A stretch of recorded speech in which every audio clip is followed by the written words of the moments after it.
ప్రజల వద్దకే పరిపాలన అందించాలనే ఉద్దేశంతో ప్రజా దర్బార్ కార్యక్రమం చేపట్టామన్నారు మంత్రి పొంగులేటి శ్రీనివాసరెడ్డి. ప్రజల దగ్గర నుంచి నేరుగా వినతులు స్వీకరించిన ఆయన ఇందిరమ్మ ఇళ్లు, భూభారతి సమస్యలే ఎక్కువగా తమ దృష్టికి వచ్చాయన్నారు. వీలైనంత వరకు వెంటనే సమస్యలు పరిష్కారం చేస్తున్నట్లు తెలిపారు. పాలేరు నియోజకవర్గంలో చేపట్టిన ప్రజా దర్బారును సీఎం దృష్టికి తీసుకుని వెళ్తామని స్పష్టం చేశామంటున్న మంత్రి పొంగులేటి శ్రీనివాసరెడ్డితో మా ప్రతినిధి సైదులు ఫేస్ టు ఫేస్.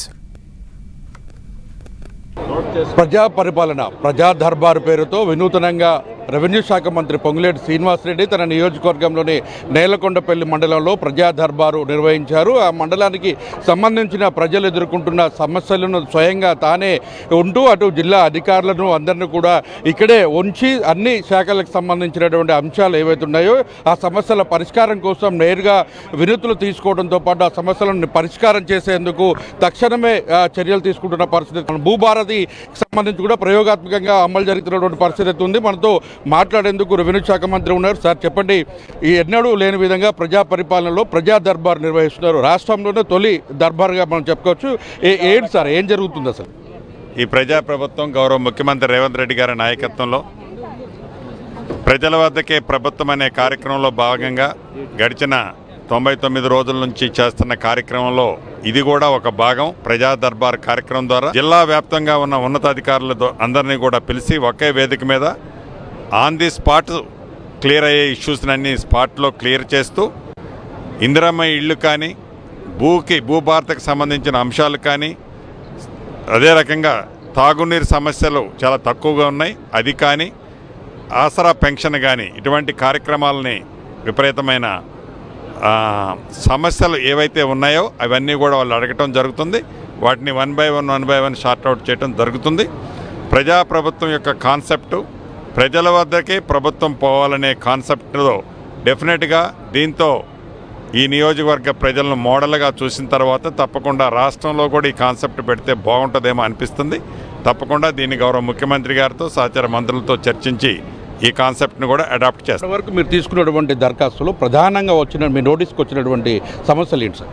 ప్రధానంగా ఇళ్ల సమస్య. గతంలో మొదటి విడత రాష్ట్ర వ్యాప్తంగా 4.5 లక్షల ఇళ్ళు ఇచ్చాం.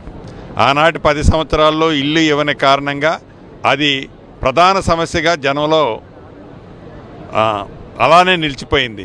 మొదటి విడత 4.5 లక్షల ఇళ్ళు ఇచ్చినా ఇంకా నిరుపేదలు చాలామంది ఉన్నమాట వాస్తవం.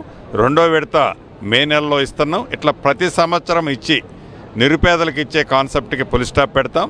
ధరణితో ఉన్న ఇబ్బందులు భూభారత ద్వారా చాలా వరకు పరిష్కారమయ్యాయి. అయినా కూడా సాదా బైనామాలు లాంటి కొన్ని సమస్యలు ఉన్నాయి. దానికి కూడా కొన్ని పరిష్కారాలు రీసెంట్గా కనుక్కున్నాం. ఆ సమస్యలు కూడా పరిష్కరిస్తాం. ఇందిరమ్మ ఇళ్ళు భూభారతకు సంబంధించిన సమస్యలే మోర్ దాన్ 75%, 80% ఉన్నాయి. రిమైనింగ్ బ్యాలెన్స్ వ్యక్తిగతమైన ఇతరత్ర ఉన్నాయి. తప్పకుండా ప్రతి సమస్యకి ఈ ప్రభుత్వం అడ్రస్ చేస్తుంది. వీలైనన్ని పాజిటివ్గా షార్ట్అవుట్ చేస్తుంది. సమ్మె కూడా విరమించారు. ప్రభుత్వం చర్చలు కూడా సఫలీకృతమై తప్పకుండా ప్రజలకి కానీ అటు ఆర్టీసీ సోదరులకి కానీ ఇబ్బంది కలగకుండా ఉండొద్దన్నదే ఈ ప్రభుత్వం యొక్క ఆలోచన.